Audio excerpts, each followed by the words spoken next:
Hi guys, welcome back to another GK session. आज हम लोग एक बहुत ही इंपॉर्टेंट टॉपिक को डिस्कस करने वाले हैं। This is the Nobel prize.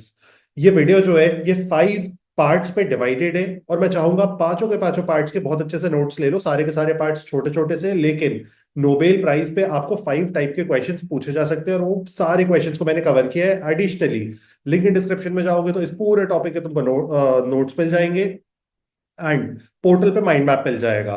Portal is जहाँ पे हम लोग जीके क्लासेस को लाइव कंडक्ट करते हैं। आप उस बैच को भी चेक कर सकते हो और अगर आप उस बैच में एनरोल्ड हो तो 100% वहां पे आपको इस टॉपिक के माइंड मैप्स मिल जाएंगे। तो अब जो 5 पार्ट्स होने वाले हैं वो 5 पार्ट्स क्या है मैं क्विकली बता देता हूँ कि आप लोग को अगर लगता है कि आपको कोई पार्ट पता है तो आप नेक्स्ट पार्ट पे स्किप करके जा सकते हो। First part is about the award. यहाँ पे मैं बताने वाला हूँ तुम्हें 2025 में किसे अवार्ड मिला, उसने क्या किया है, कैसे किया है, कॉम्पिटिटर्स कौन थे और सारी चीजें क्या थी। Second part is about Maria Corina Machado, यानी कि वही पर्सन जिनको अवार्ड मिला है उन्होंने अपने लाइफ में क्या किया है, वो क्या है, वो किस चीज के लिए स्टैंड करती हैं, उनकी ओपिनियन क्या है, आइडियोलॉजी क्या है। वो राहुल गांधी जैसी उनके पास पोजीशन है लेकिन उनके काम अरविंद केजरीवाल जैसे है।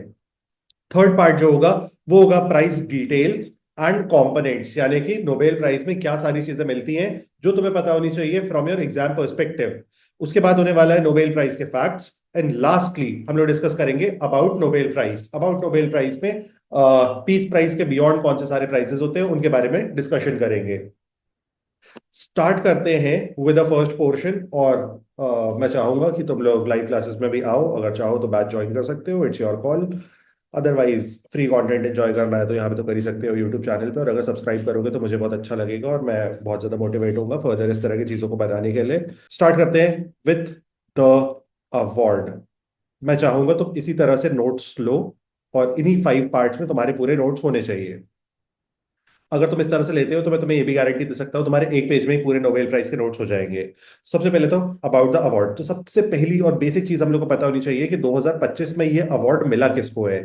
अवार्ड की हम किस अवार्ड की बात कर रहे हैं तो हम लोग बात कर रहे हैं अबाउट द पीस प्राइज। अब पीस प्राइज की जब बात होती है तो इस साल जो इसमें एक इंसान था जो सेल्फ क्लेम कर रहा था कि मुझे नोबेल प्राइज दे दिया जाए क्योंकि मैंने इंडिया पाकिस्तान की वॉर रुकवाई है, उसके बाद मैंने 6 महीने में 6 वॉर्स रुकवाई हैं, इसके बाद मैं हमास और इसराइल का पीस कराना चाहता हूँ, मिडिल ईस्ट को पीसफुल जोन बनाना चाहता हूँ, ये सारी चीजें।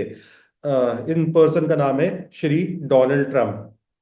इंडियंस इनको प्यार करते थे जब तक यूएस के इलेक्शंस नहीं हुए थे। यूएस के इलेक्शंस होने के बाद इंडियंस इनको नफरत करते हैं। तो अब ये सेल्फ क्लेम कर रहे थे कि इनको नोबेल प्राइज देना चाहिए क्योंकि दुनिया के डेवलपमेंट के लिए, दुनिया के पीस के लिए इन्होंने बहुत बड़े काम किए हैं, लेकिन इनको चूज नहीं किया गया है फॉर दिस ईयर्स अवार्ड। अब नेक्स्ट ईयर compete करेंगे इस चीज के लिए। और सबसे अमेजिंग बात अगर तुमको मैं बताऊं तो कि डोनाल्ड ट्रंप को जब ये अवार्ड नहीं मिला उसके बाद पुतिन ने एक प्रेस कॉन्फ्रेंस की और प्रेस कॉन्फ्रेंस में पुतिन, रशिया का लीडर, खड़े होकर बोल रहा है ट्रंप को ये अवार्ड नहीं मिला, ये वर्ल्ड के और नोबेल प्राइज के बहुत अगेंस्ट में है। नोबेल प्राइज ने खुद की बेइज्जती की है ट्रंप को नोबेल प्राइज ना देके।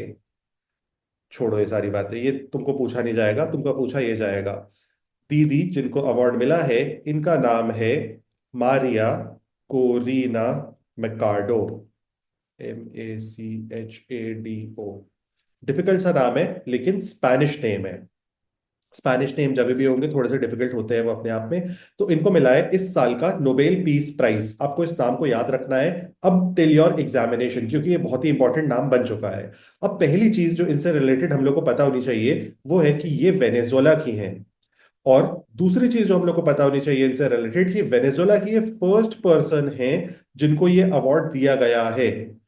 यहाँ पे हम लोग मेल और फीमेल की बात नहीं कर रहे हैं, हम लोग फर्स्ट पर्सन की बात कर रहे हैं कि she is the first person in Venezuela जिनको ये अवार्ड दिया गया है। अब ये है कौन और करती क्या है। तो ये वेनेजुएला में लीडर ऑफ ऑपोजिशन है। जैसा कि मैंने बताया था कि इनकी जो पोजीशन है वो जस्ट लाइक राहुल गांधी है। तो ये हो गई लीडर ऑफ ऑपोजिशन। पता नहीं राहुल गांधी जैसा काम है या किसके जैसा काम है, लेकिन इनकी ओपिनियन और आइडियोलॉजी है वो पूरी अरविंद केजरीवाल वाली है। उस पर आते हैं अभी हम लोग थोड़ी देर से। तो ये वहां की लीडर ऑफ ऑपोजिशन है। अब तुमको यहाँ पे एक और थर्ड फैक्ट पता होना चाहिए कि वेनेजुएला का लीडर कौन है। अच्छा, इससे पहले एक और चीज, वेनेजुएला जो कंट्री है ये लोकेटेड है इन साउथ अमेरिका। अब इसके बाद वेनेजुएला और यूएस के रिलेशंस भी बहुत ज्यादा करंट टाइम्स में खराब है, लेकिन क्लाट में इससे क्वेश्चन आने की प्रोबेबिलिटी बहुत ज्यादा कम है, इसलिए उस साइड पे मैं तुमको लेके नहीं जा रहा हूँ। अब वेनेजुएला के जो करंट डेट पे लीडर हैं, जिनकी ये ऑपोजिशन लीडर है, तो मेन लीडर का नाम भी पूछा जा सकता है हम लोग को। तो इनका नाम है निकोलस मैड्यूरो। ये इनका नाम है, जो वहां के करंट लीडर है। इतने ब्यूटीफुल से दिखते हैं, बहुत ही अच्छे कपड़े पहनते हैं। आई बिलीव आप अंदाजा लगा पा रहे होंगे। तो ये तो एक बात हो गई। अब दूसरी बात जो हम लोग को यहाँ पे पता होनी चाहिए अबाउट द अवार्ड, ये है वाई, कि इन दीदी को अवार्ड दिया क्यों गया है, मारिया दीदी को। तो मारिया दीदी को अवार्ड देने के बहुत सिंपल सा रीजन है। मारिया दीदी ने दो चीजों को अचीव किया है, जो यहाँ पे मैं तुम्हें बता रहा हूँ, लेकिन जब हम लोग मारिया दीदी के बारे में बात करेंगे नेक्स्ट पॉइंट पे, तो मैं और डेप्थ में तुमको बताऊंगा चीजों को। तो सबसे पहली चीज जो इन्होंने किया है, इन्होंने वेनेजुएला को हेल्प किया है स्मूथली एक डेमोक्रेटिक कंट्री बनने में। स्मूथली का यहाँ पे मैं मीन करना चाहता हूँ, पीसफुल ट्रांजिशन करवाने में बहुत ज्यादा हेल्प किया है वेनेजुएला को to become a democratic country. इसके पहले वेनेजुएला जो था वो एक डिक्टेटरशिप था। तो डिक्टेटरशिप से डेमोक्रेसी बन चुका है वेनेजुएला। ये इनकी फर्स्ट अचीवमेंट है। सेकंड अचीवमेंट जो है इनकी, वो और भी ज्यादा इंपॉर्टेंट है, क्योंकि इन्होंने प्रमोट किए हैं लोगों के डेमोक्रेटिक राइट्स, जो चीज राहुल गांधी जी भी कर रहे हैं वोट चोरी वाले मामले पे। तो इन्होंने डेमोक्रेटिक राइट्स को प्रमोट किया है, वेनेजुएला के राइट्स, वेनेजुएला के लोगों के। और इन्होंने वहां पे first time free and fair elections conduct करने में हेल्प किया है। तो यहाँ पे free and fair elections conduct करने में हेल्प करने की हेल्प किया है इन्होंने, और इसमें इनका बहुत बड़ा रोल रहा है। तो इन सारी चीजों को देखते हुए नोबेल कमेटी ने डिसाइड किया, कमेटी कौन सी है उस पर भी हम लोग थोड़ी देर से आ रहे हैं, नोबेल कमेटी ने डिसाइड किया कि इनको हमको इस अवार्ड को देना चाहिए। अब थर्ड चीज जो यहाँ पे आप लोग को पता होनी चाहिए, दैट इज इस अवार्ड को डिक्लेयर कब किया गया है। तो अवार्ड को डिक्लेयर किया गया है ऑन 10 अक्टूबर 2025। ये तो एक और फैक्ट हो गया, लेकिन इसके बाद जो अगला फैक्ट है वो इससे ज्यादा इंपॉर्टेंट है। इस फैक्ट के आने की क्या प्रोबेबिलिटी है, तो बहुत ज्यादा कम है। इस फैक्ट की, जो नेक्स्ट फैक्ट मैं बताने वाला हूं, उसकी क्या प्रोबेबिलिटी है, तो इसकी बहुत ज्यादा प्रोबेबिलिटी है। अवार्ड दिया कब जाएगा, तो अवार्ड को दिया जाएगा ऑन 10 दिसंबर। 10 दिसंबर को हर साल नोबेल प्राइज को अवार्ड किया जाता है। आपको याद रखना है इस बात को, कि नोबेल प्राइज दिया जाता है ऑन 10 दिसंबर। 10 दिसंबर को ही एज डेट सेलेक्ट करने का क्या रीजन है, ये इस डेट पे क्योंकि डेथ हुई थी of Alfred Nobel. Alfred Nobel, ये जो अवार्ड दिया जाता है, इसका थोड़ा सा क्विक बैकग्राउंड दे दे रहा हूं मैं, और एल्फ्रेड नोबेल के बारे में भी आपको बता दे रहा हूं। हालांकि आपको एल्फ्रेड नोबेल के बारे में जानना बिल्कुल भी इंपॉर्टेंट नहीं है, स्टिल एल्फ्रेड नोबेल जो थे वो एक काफी पीस लविंग आदमी थे। उन्होंने ह्यूमैनिटी को प्रमोट करने के लिए एक बहुत ही पॉजिटिव चीज का इन्वेंशन किया था, जिसको हम लोग कहते हैं डायनामाइट। डायनेमाइट बनाने का उनका जो मेन ऑब्जेक्टिव था दैट वाज कि अगर कोई पर्सन कहीं पे जा रहा है, या हमको पहाड़ तोड़ने में बहुत ज्यादा वक्त लगता है, तो हम इस ऑब्जेक्ट को, इस बॉम्ब को यूज करते हुए हम पहाड़ों को तोड़ पाएंगे। हम ह्यूमंस की रेस को आगे बढ़ाने के लिए, ह्यूमन सिविलाइजेशन को इंप्रूव करने के लिए डायनेमाइट को यूज करेंगे। अगर हम इनको ब्रॉडर कैटेगरी में लें, तो ये केमिस्ट्री में वर्क करते थे, और केमिकल्स को यूज करते हुए इन्होंने डायनेमाइट का आविष्कार किया था। लेकिन डायनामाइट को बहुत नेगेटिवली यूज करने लगे ह्यूमंस एक दूसरे को मारने के लिए, जिससे अल्फ्रेड नोबेल के दिल में बहुत ज्यादा दर्द हुआ। और उन्होंने फाइनली इन द ईयर याद रखना है तुम लोग को, 1895 एक विल लिखी। विल का मतलब आई बिलीव तुम लोग को पता होगा, तुम लोग लॉ स्टूडेंट्स हो, लॉ पढ़ रहे हो। विल का मतलब होता है कि अगर कोई किसी भी पर्सन की डेथ होती है, उसके बाद उसकी प्रॉपर्टी किसके पास जाएगी। फॉर एग्जाम्पल, एक बाप अपने एक बेटे को प्रॉपर्टी दे देना चाहता है, दूसरे बेटे को प्रॉपर्टी देना चाहता है, तो इसी चीज को विल कहा जाता है, कि मैं अपनी प्रॉपर्टी किसको देना चाहता हूँ आफ्टर माई डेथ। ठीक है, तो अब इन्होंने अपनी एक विल लिखी इन द ईयर 1895, कि मेरी जो भी फॉर्च्यून है, यानी कि इनके पास जो भी पैसा है, जो भी डायनामाइट बेच के इन्होंने पैसे को बनाया है, उस पूरे पैसे को यूज किया जाए for the betterment of humanity, और उससे हम लोग मल्टीपल तरीके के अवार्ड्स को इंट्रोड्यूस करें। And the first award was given in the year 1901। ठीक है, तो 6 सालों के बाद फर्स्ट अवार्ड को दिया गया। तो तुमको इतने पूरे फैक्ट्स को याद रखना है जितने मैंने लिखे हैं। इसके बियॉन्ड जो चीजें मैं बता रहा हूँ, उनको ध्यान रखना, अपने सबकॉन्शियस में तुम्हारे ज्यादा काम आएगा। तो उनका डेथ एनिवर्सरी जो है 10 दिसंबर, दिन पे फर्स्ट इस दिन पे अवार्ड को कॉन्फर किया जाता है, और अवार्ड को फर्स्ट टाइम दिया गया था इन 1901। 1901 इज रियली वेरी इंपॉर्टेंट। अब इसके बाद इस अवार्ड को दिया कहाँ पे जाता है, ये भी एक सवाल बहुत बार पूछा जाता है। तो अवार्ड को हर साल दिया जाता है ओस्लो में। Oslo is capital of Norway. तो नॉर्वे में हर साल हम लोग इस अवार्ड को देते हैं। सेरेमनी होगी ऑन 10 दिसंबर। अच्छा, बाकी जो अवार्ड्स होते हैं, बाकी 5 कैटेगरीज में जो अदर अवार्ड्स को दिया जाता है, वो सारे के सारे अवार्ड्स जो होते हैं उनको दिया जाता है in the city of Stockholm. Stockholm जो है ये स्वीडन की कैपिटल है। तो स्वीडन में हम लोग 5 अवार्ड्स को देंगे। कौन सी कैटेगरीज है उसमें हम लोग बाद में आएंगे। ठीक है, तो टोटल 6 अवार्ड्स होते हैं। 6 अवार्ड्स किस तरह से होते हैं? 5 ये plus 1 Nobel peace prize. Peace prize किसको मिला है? मारिया कोरिना मैकार्डो को इस साल का पीस प्राइज मिला है, जो डोनाल्ड ट्रंप छीनना चाहते थे, लेकिन उनको छीनने नहीं दिया गया है। तो इस तरह से टोटल प्राइजेस जो दिए जाते हैं वो है 6 प्राइज। अब इन 6 में जो सबसे प्रोमिनेंट प्राइज होता है और जिसके एग्जाम में आने की सबसे ज्यादा प्रोबेबिलिटी होती है, that is peace prize only. तो यहां तक तो काफी सारी चीजें आपको आई बिलीव क्लियर हो गई होंगी। अब इसमें आपको एक लास्ट फैक्ट याद रखना है कि इस अवार्ड को हम लोग नॉर्वे में तो दे रहे हैं, लेकिन इस अवार्ड को देता कौन है, यानी कि हर साल इसको देने की रिस्पॉन्सिबिलिटी किसकी है। तो इसको देने का एक सिस्टम होता है, जहां पे नॉर्वे की जो पार्लियामेंट होती है वो हर साल एक बोर्ड को अपॉइंट करती है। इस बोर्ड को कहा जाता है नॉर्वेजियन नोबेल कमिटी।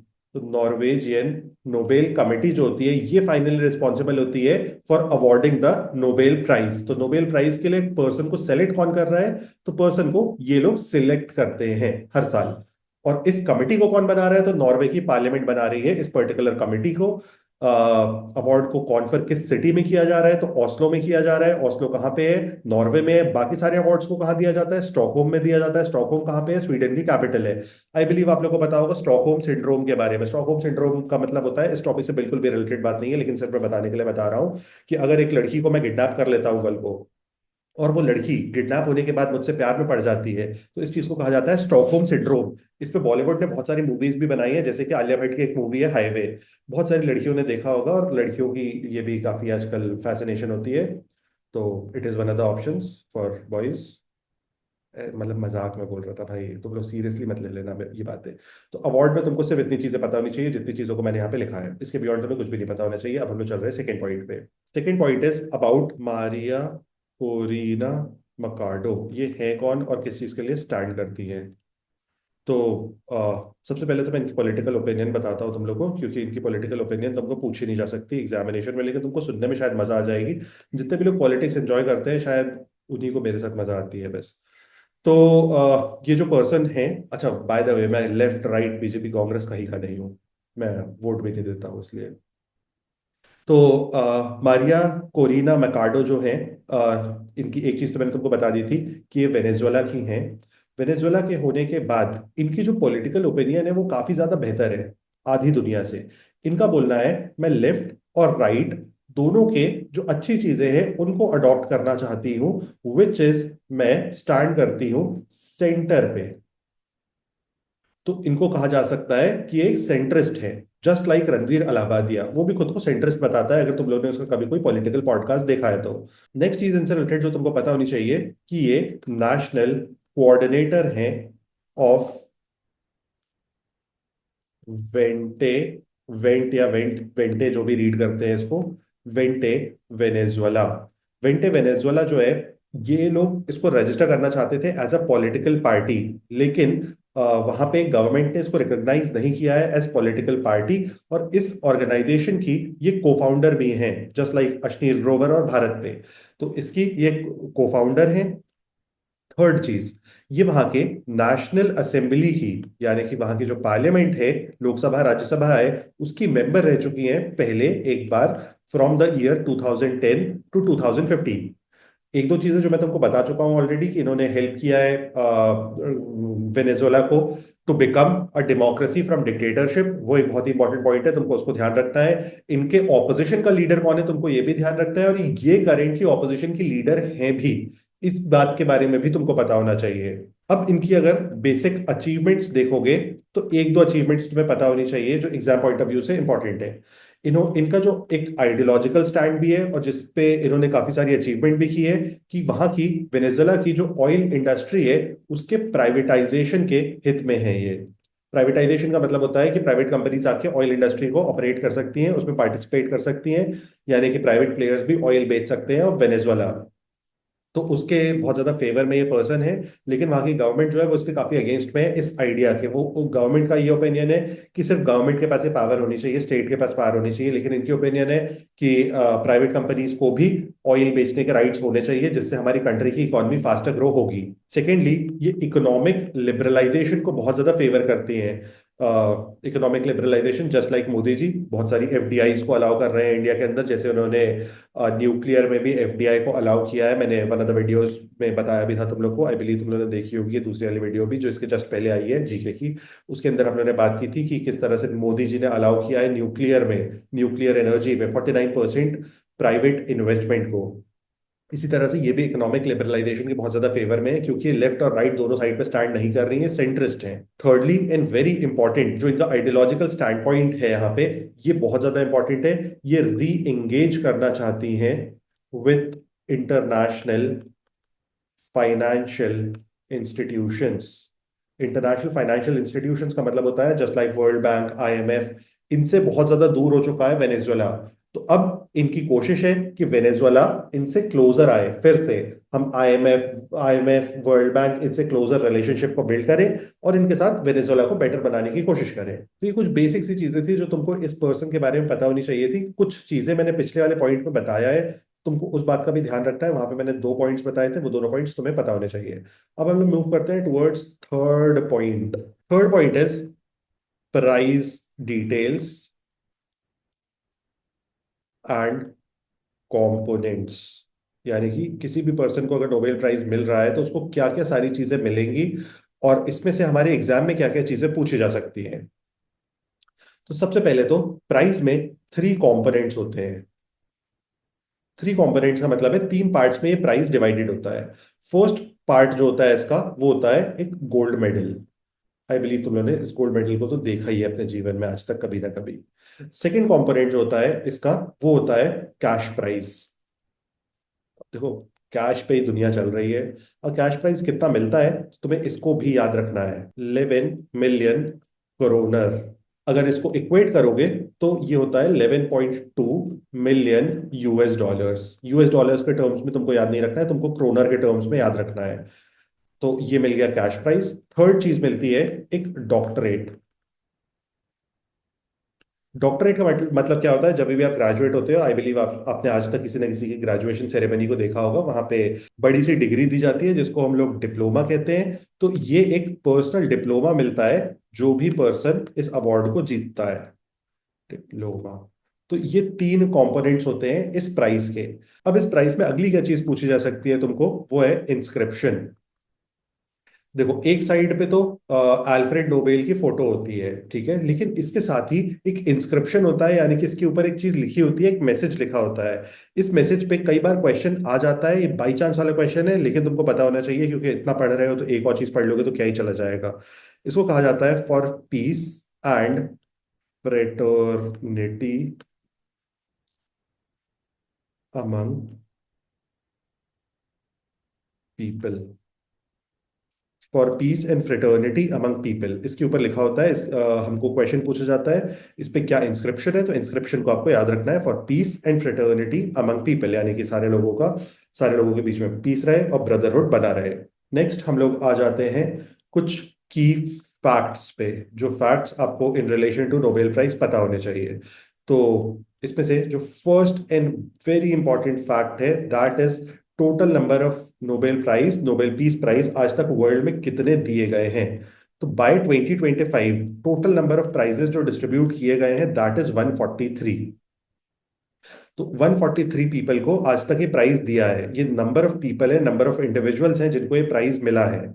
लेकिन आज तक दिया कितनी बार गया है, तो वो है 106। तो 106 प्राइजेस दिए गए हैं, 143 पीपल को मिला है ये प्राइज। अब ये कैसे हो गया, कई बार बहुत सारे ईयर्स पे कैसे हुआ है कि जॉइंट विनर्स रहे हैं of this prize. For example, जिस ईयर में 2014 में मलाला यूसुफजई, जो कि पाकिस्तान के एक पर्सन है जिसको नोबेल प्राइज दिया गया था, उसी सेम ईयर में इंडिया के एक पर्सन को भी नोबेल प्राइज दिया गया था, और उन दोनों ने उस नोबेल प्राइज को शेयर किया था। तो इस तरह से शेयर्ड वाले नोबेल प्राइज बहुत बार दिए गए हैं, और शेयर्ड वाले जहां पे भी नोबेल प्राइज होंगे तो वहां पे पीपल या ऑर्गेनाइजेशन है, क्योंकि लोगों को भी दिया जा सकता है और किसी ऑर्गेनाइजेशन को भी दिया जा सकता है, जैसे कि United nation human rights commission, इसको भी बहुत बार नोबेल प्राइज दिया गया है, यूएनएचआरसी। तो अगर इस तरह के नोबेल प्राइज मिलेंगे तो उसमें शेयर्ड नोबेल प्राइज भी होते हैं। तो आज तक जब से इसका स्टार्ट हुआ है, फ्रॉम 1901, 106 टाइम्स प्राइज दिया गया है। बीच में कुछ ईयर्स का गैप भी रहा है, लेकिन 143 पीपल को स्लैश ऑर्गेनाइजेशंस को ये अवार्ड दिया गया है आज तक। तो इसको ब्रॉडर कैटेगरी में अगर हम लोग को लिखना है, तो आज तक 143 नोबेल लॉरिएट्स रहे हैं। इसको हम लोग रेफर करते हैं एज लॉरिएट्स, यानी कि विनर्स। तो टोटल नंबर ऑफ विनर्स अगर आपको पूछा जाएगा तो पीपल या ऑर्गेनाइजेशन के टर्म्स में नहीं पूछा जाएगा। ये मैंने आपको सिर्फ बताने के लिए थोड़ा सा लंबा किया है इस पॉइंट को, कि total number of laureates, laureates का मतलब क्या है, ऑर्गेनाइजेशन प्लस पीपल। तो टोटल लॉरिएट्स इज 143। अब इसी के अंदर एक अगला सवाल पूछा जा सकता है तुमको कि 2024 में किसको मिला था ये नोबेल प्राइज। तो 2024 में जापान के एक पर्सन थे। इन पर्सन का नाम बस बेसिक सा याद रखना। बहुत ही लो प्रोबेबिलिटी क्वेश्चन है, क्योंकि 2025 के अगर नोबेल प्राइज मिल चुका है तो 2024 का नहीं पूछा जाएगा तुमको। इनका नाम है निहॉन निहॉन हिडांकियो को मिला है 2024 का नोबेल प्राइज। अब अगली बात आती है, क्योंकि 2025 में एक वुमेन को नोबेल प्राइज मिला है तो हमको पहला क्वेश्चन पूछा जा सकता है। अब क्योंकि 2025 में एक वुमेन को नोबेल प्राइज मिला है तो हमको एक सवाल पूछा जा सकता है कि फर्स्ट टाइम किस वुमेन को नोबेल प्राइज मिला था। First women to receive Nobel peace prize, peace prize first time किस वुमेन को मिला था, उसका नाम पूछा जा सकता है। एक क्वेश्चन हो सकता है। दूसरा क्वेश्चन हो सकता है हम लोग के लिए, किस ईयर में मिला था। तो ईयर इज 1905, यानी कि 4 साल हुए थे स्टैब्लिशमेंट के ऑफ दिस प्राइज, और फोर्थ ईयर पे एक वुमेन को मिल गया था। वुमेन जो है वो चेक रिपब्लिक की वुमेन है। चेक रिपब्लिक जो है एक यूरोपियन कंट्री है। उस वक्त पे जो मैप थे, वर्ल्ड मैप था, वो बहुत ज्यादा डिफरेंट था। यूरोप बहुत ज्यादा डिफरेंट होता था। वो ऑस्ट्रो हंगेरियन एम्पायर होता था। ऑस्ट्रो हंगेरियन एम्पायर का एक छोटा सा पोर्शन था चेक रिपब्लिक। चेक रिपब्लिक आज के डेट पे एग्जिस्ट करता है। उस वक्त पे एक बहुत ही छुपी हुई एक छोटा सा स्टेट था। तो अब यहाँ की एक वुमेन है, इनका नाम मैं आपको बता दे रहा हूँ। इनका नाम है ब्रेथा ब्रेथा वॉन स्टर्नर। तो ब्रेथा वॉन स्टर्नर को ये अवार्ड दिया गया था first time as women in 1905। ये वाले जो नाम होते हैं ना, इनको ऐसे बहुत ज्यादा पागलों की तरह मेमोराइज करने की कोशिश नहीं करना, रटने की कोशिश नहीं करना। जब तुम इनको बहुत बार, 3 4 5 बार पढ़ लेते हो, तो उसके बाद जब तुम इसको मॉक में देखोगे या तुम इसको रियल एग्जाम में देखोगे ना, तुमको दोबारा अपने आप ही रिकॉल कर लेगा तुम्हारा दिमाग कि यही करेक्ट आंसर है, और तुम उस करेक्ट आंसर को जाके ही मार्क कर देते हो ऑटोमेटिकली। ये चीज बहुत ज्यादा होती है। आई बिलीव अगर तुमने आज तक अच्छे से मॉक्स दिए हैं तो तुम्हारे साथ ये चीज हो चुकी होगी। अब अगला फैक्ट होता है यहाँ पे कि टोटल नंबर ऑफ वुमेन जिनको ये अवार्ड दिया गया है। तो टोटल वुमेन जो है आज तक जिनको ये अवार्ड दिया गया है, that is 20, including this years women. यानी कि मारिया कोरिना मकार्डो को मिला के टोटल 20 वुमेन को ये अवार्ड दिया गया है। अब इसमें जो यंगेस्ट विनर है वो भी एक वुमेन है। आज तक नोबेल प्राइज की जो सबसे यंगेस्ट विनर है, that is also a women. इनका नाम है मलाला यूसुफजई। ये आजकल ब्लॉगर बन गई हैं यूट्यूब पे। इनको दिया गया है एक इंडियन पर्सन के साथ शेयरिंग पे नोबेल। इनका नाम है कैलाश सत्यार्थी।